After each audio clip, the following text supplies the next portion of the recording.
অনেক বাধা অতিক্রম করতে অনেক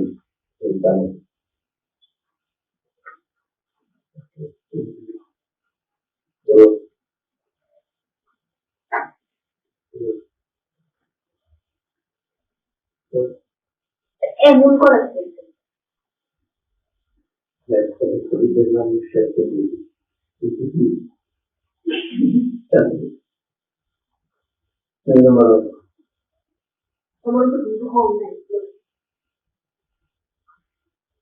ইদানিং আমরা দেখেছি আপনাদের অতি রাজনীতিতে বিভিন্ন চোরাবালিতে আপনারা আটকিয়ে যাচ্ছেন। বেশি ভালো না, বেশি রাজনীতি ভালো না।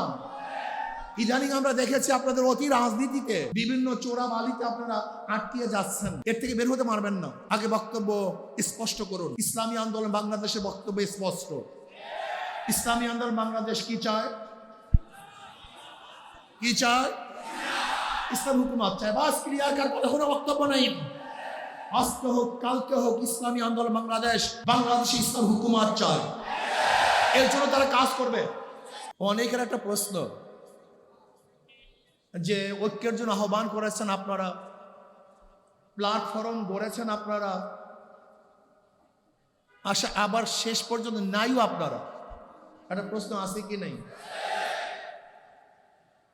ইসলামী আন্দোলনের সম্মানিত আমির ইসলামের পক্ষে একটা বাক্সের জন্য আহ্বান করেছিল। স্টিয়ারিং এ পীর সাহেব চরমনাই ছিলেন। আমাদের শ্রদ্ধাভাজন আমির সেই জোটের স্টিয়ারিং এ ছিলেন। জোট চলতেছিল মদিনার দিকে।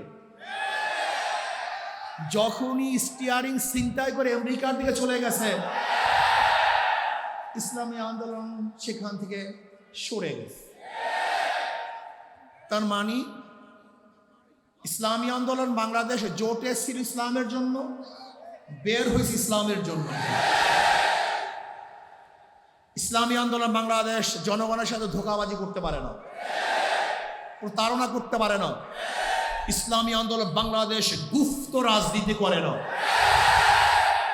ইসলামী আন্দোলন বাংলাদেশ যা মুখে বলে বাস্তবে তাই করে। আমরা সরওয়ার্দী উদ্যানে বক্তৃতা করেছিলাম, যদি মুনাফিকি না করেন তাহলে আগামীতে ইসলাম ক্ষমতায় যাবে। কিন্তু কাদের জন্য, কিসের জন্য আজকে ইসলাম ক্ষমতায় যায় নাই? হয়তোবা ভেবেছেন যে আমরা গুপ্তভাবে এড়িয়ে যাব, পালিয়ে যাব। না, বর্তমানে গুপ্ত থাকার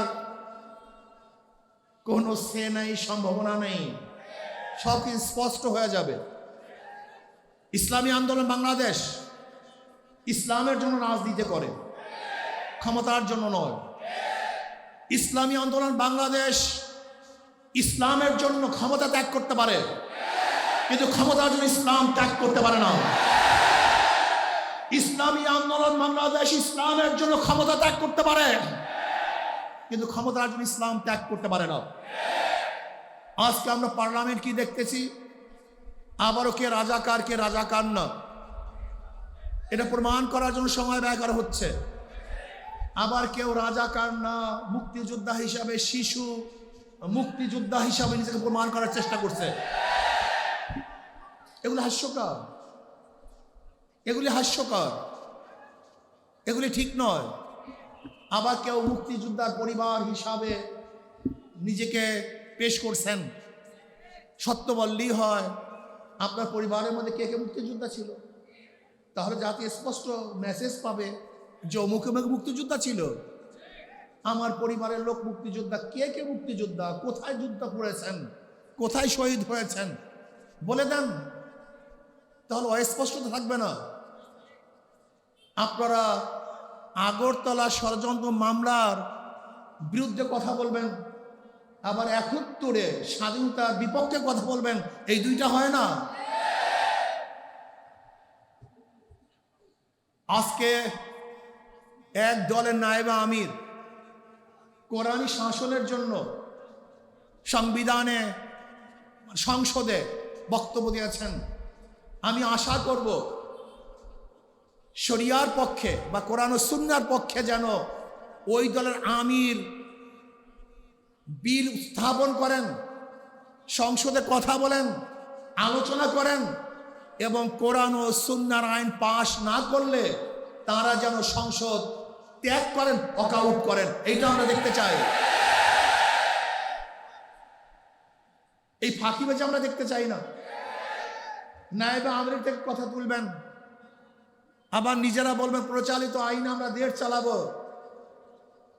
আমরা দেখেছি বর্তমান সরকারি দলের কোনো এক মন্ত্রী তিনি বক্তব্য দিয়েছেন, আপনি স্পষ্ট করেন যে প্রচলিত সংবিধানে দেশ চালাবেন, প্রচলিত সংবিধান চান না শরিয়া আইন চান, আপনি স্পষ্ট করুন। আমরা আজকে জনসভার থেকে বিরোধী দলকে স্পষ্ট বক্তব্য দেওয়ার জন্য অনুরোধ করছি, আপনারা কি চান? আপনাদের দলের কেউ বক্তব্য দিবে যে আমরা কোরআনী শাসন চাই, কোরআনী আইন চাই, আবার ওই দলের কেউ বক্তব্য দেবে যে আমরা গণতন্ত্র প্রতিষ্ঠা করার জন্য আন্দোলন করেছি, সংগ্রাম করেছি। কি আজীব ব্যাপার! গণতন্ত্র প্রতিষ্ঠা করার জন্য সংগ্রাম, আন্দোলন আর কোরআনী শাসন তো এক না।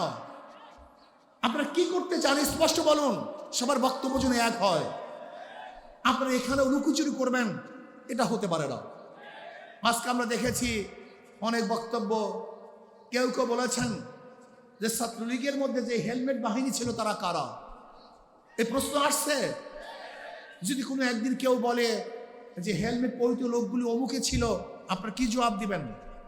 সব ভালো ভালো না, বেশি ভালো ভালো না, বেশি রাজনীতি ভালো না।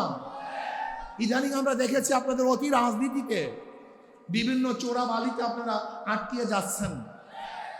এর থেকে বের হতে পারবেন না। আগে বক্তব্য স্পষ্ট করুন। ইসলামী আন্দোলন বাংলাদেশের বক্তব্য স্পষ্ট।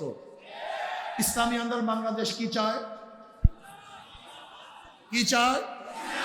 ইসলাম হুকুমত চায়। বাস ক্রিয়াকার কথা, কোনো বক্তব্য নেই। আজকে হোক কালকে হোক ইসলামী আন্দোলন বাংলাদেশ, বাংলাদেশে ইসলাম হুকুমত চায়। এর জন্য তারা কাজ করবে। বলতে পারেন বিগত নির্বাচন আসলে জনগণের নির্বাচন হয় না, কোয়ালিশন নির্বাচন হয়েছে, চুক্তিবদ্ধ নির্বাচন হয়েছে। দেখেন আশ্চর্য বিষয়, বিরোধী দল সংসদ দাঁড়িয়ে বলে আমরা বিরোধী দল না, আবার সরকারি দল তারা বলে না আপনারা বিরোধী দল, আপনারা বিরোধী দল না, এই বক্তব্য আপনাদের ঠিক না। আজীব ব্যাপার। মানে কি যে করবে দিশাই পায় না, না সরকারি দল না বিরোধী দল। কারণ চুক্তিবদ্ধ তো, কারণ সরকারি দলের সাথে বিরোধী দলের সাথে চুক্তি হয়েছে, আপনাদের এত সিট, আপনাদের এত সিট। গত নির্বাচন ভাগাভাগি নির্বাচন হয়েছে, জনগণের ভোটে নির্বাচন হয় নাই। বলতে পারেন কিভাবে? এই বক্তব্য তো বিরোধী দলের প্রধান তিনিও বলেছেন, আবার অন্য অন্য হাজারো বক্তারা এবং জ্ঞানীরা বিগত অন্তর্বর্তী সরকারের দায়িত্বশীলরা বলেছে যে গত নির্বাচনটা কিভাবে হয়েছিল এটা তারা স্পষ্ট করেছেন। কিন্তু ইসলামী আন্দোলনের রেজাল্ট কি হয়েছে এটা দেখার বিষয় না, বরং আমি বলবো ইসলামী আন্দোলন বাংলাদেশকে ষড়যন্ত্র করে হারানো হয়েছে তার ইসলামের পক্ষে থাকার কারণে। বিগত সরকারের মতো জঙ্গি নাটক সাজানো হচ্ছে। বিগত অন্তর্বর্তী সরকারের সময় কোনো জঙ্গি ছিল না, হঠাৎ জঙ্গি কোথা থেকে এসছে? আপনি কি জনগণকে অন্ধ মনে করেছেন? আবারও সেই জঙ্গি নাটক, আবার সেই সন্ত্রাসী হামলা, আবারও দেশটাকে ধ্বংস করার চক্রান্ত চলতেছে। আপনারা বক্তব্য দিয়েছেন মদিনা সনদ অনুযায়ী দেশ করবেন, আমরাও চাই আপনাদের বক্তৃতা অনুযায়ী সেই মদিনা সনদ অনুযায়ী দেশ পরিচালনা করেন। মুখে বলবেন একটা, বাস্তবতা হবে না, জনগণ তা মেনে নিবে না।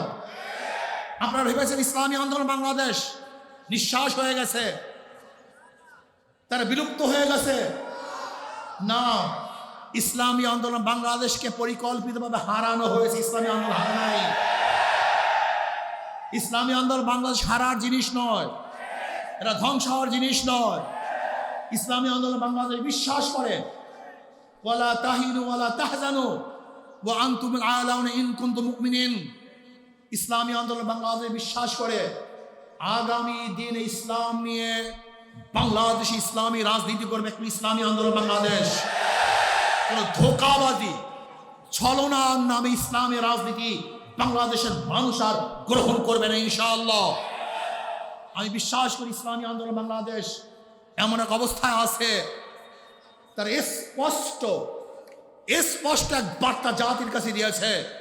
তারা কি চায়? ইসলামী হুকুমত চায়। তাদের মুখের মধ্যে ইসলামী হুকুমত, তাদের অন্তরের মধ্যে ইসলাম হুকুমত, তাদের কর্মসূচির মধ্যে ইসলামী হুকুমত। আমি বিশ্বাস করি ইনশাআল্লাহ আজকে হোক কালকে হোক একদিন না একদিন ইনশাআল্লাহ ইসলামী হুকুমত দেশে হবেই হবে, হবেই হবে, হবেই হবে ইনশাআল্লাহ। আর আমি বিশ্বাস করি যদি আমি শহীদি কামনা নিয়ে বিছানায় মৃত্যুবরণ করি, আমি শহীদ হব। আর শহীদের তামান্না না নিয়ে রণাঙ্গনেও যদি দুনিয়ার কোনো স্বার্থে মৃত্যুবরণ করি, আমি শহীদ হব না। ইসলামী আন্দোলন বাংলাদেশ ইসলাম হুকুমত কায়েম করার জন্য যদি চেষ্টা করে, যেরকম হারাম রাদিয়াল্লাহু তাআলা শহীদ যখন করা হয়েছিল, তিনি তখন বলেছিলেন ফুস্তু রব্বিল কাবা, রব্বে কাবার কসম, আমি সফল হয়ে গেছি। যখন শহীদ হয়েছিলেন তিনি তখনও শহীদ হবার সময় বলছেন সফল হয়েছি। ঠিক আমি বিশ্বাস করি ইসলাম হুকুমত কায়েম করার জন্য যদি আমি দুনিয়ার থেকে বিদায় হই, আমার নিঃশ্বাসকে ত্যাগ করি এবং আমি যদি রক্ত দিয়ে শহীদ হয়ে যাই, যদি হুকুমত নাও দেখতে পারি, আমি কামিয়াব হব ইনশাআল্লাহ। ইসলাম হুকুমত কায়েম করার জন্য আজকের থেকে আবার আমরা পুরো উদ্যমের সাথে নেমে পড়ব।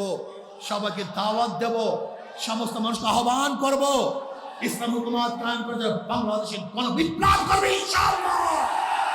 আজকে হোক কালকে হোক এদেশের মানুষ ইসলাম হুকুমতের জন্য রাস্তায় নেমবেই নামবে ইনশাআল্লাহ, কোনো সন্দেহ নাই। কাজে আসুন ইসলাম হুকুমতের জন্য আজকের থেকে আবার নতুন উদ্যমে আমরা কাজ শুরু করব। নয় সমাপ্ত কর্মমোদের অবকাশ কোথায়, বিশ্রামের। আমরা হেরে যাব না, থেমে যাব না, থমকে যাব না, রাজপথে লড়াই করবে ইনশাআল্লাহ। আল্লাহ আমাকে এবং আমাদের সবাইকে রাজপথে ইসলামের জন্য ইসলাম হুকুমতের জন্য লড়াই করার তৌফিক দান করেন।